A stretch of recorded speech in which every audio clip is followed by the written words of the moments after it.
Merhaba. Bugün makarna haşlamadan, süzmeden, kendi sosuyla pişen domatesli spagetti tarifi vereceğim.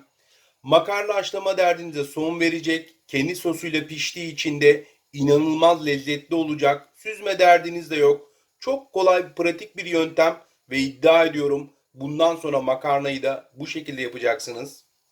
Şimdi yarım pakette kullanabilirsiniz. Kalabalıksanız bir pakette yapabilirsiniz. Bir paket spagettimi tencereme alıyorum. Bu şekilde. Spagettimi tenceremin ortasına aldım. 2 adet domatesimi küp küp doğradım. Köşesine koydum. 1 adet de soğanımı koyuyorum. Mantarı seviyorsanız, ki biz çok seviyoruz, 10 adet de mantarı şöyle ince ince doğradım. Yine şöyle kenarına alıyorum. Olmazsa olmazım burada benim fesleğen arkadaşlar. İnanılmaz bir lezzet ve koku veriyor. Çok güzel, harika oluyor makarnanız. Tıpkı fettuccine makarnalar gibi fesleğenimi de ilave ediyorum. Yarım çay kaşığı karabiberimi ilave ediyorum. Tatlı toz biberimi ilave ediyorum. 3-4 diş de sarımsağım var. Sarımsaklarımı da şöyle ilave ediyorum. 1,5 tatlı kaşığıyla tuz ilave ediyorum. Salçam var. 1,5 yemek kaşığı. Bunu da her köşesine koyuyorum. Bölüştürüyorum salçamı.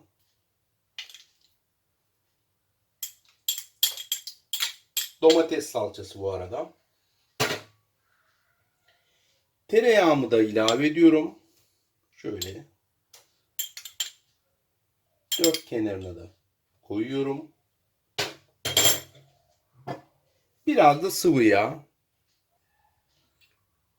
Biraz da sıvı yağ ilave ediyorum. Yani 2 yemek kaşığı kadar da olabilir arkadaşlar. Şimdi sıcak su koyacağım üzerine. 200 mililitrelik bardaklarla 3 su bardağı olur ya da 600 mililitreye denk geliyor.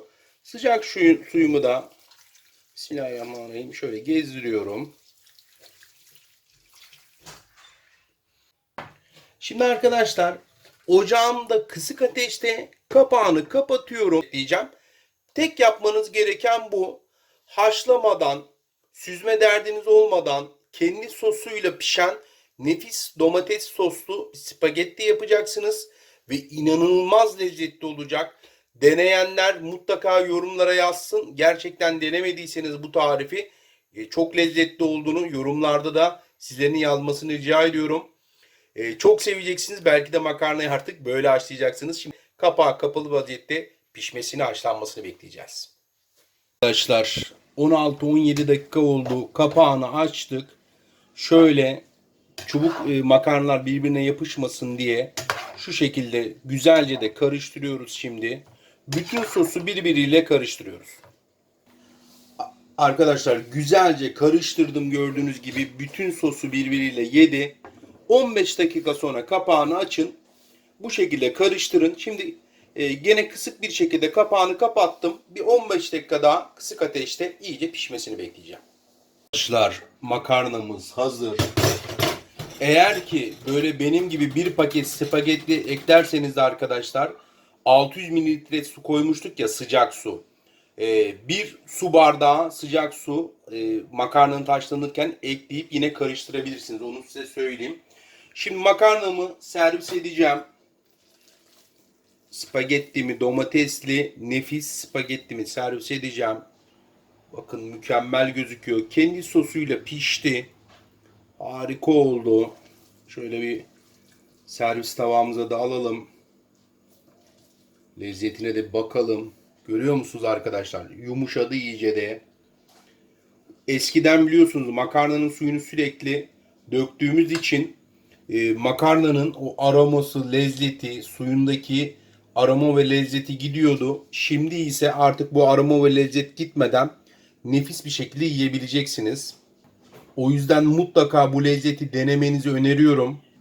Şöyle bakın çatalla da Bismillahirrahmanirrahim.